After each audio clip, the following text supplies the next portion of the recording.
ng mga nasa listahan itong nawawala, lahat sila youth leader ng gang ni Berhil. Oo nga, no? 5 sa kanila na kumpirmado ng leader. Ba't sila nawawala pag umaalis sila dito? Baka hindi sila nawawala. Baka binibigyan sila ni Berhil ng trabaho sa sindikato sa labas, kaya sila nasa underground.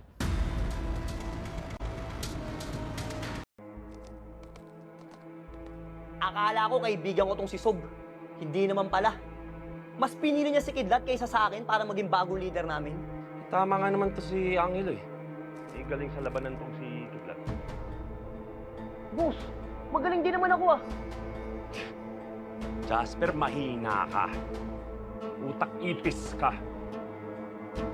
Boss, malakas ako. Matalino. Kaya ko maging leader. Pues, tunayan mo. O sige, ano ba gusto mong gawin ko?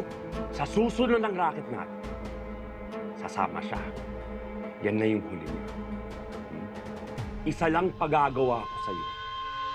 Kailangan patayin mo yang si Sob.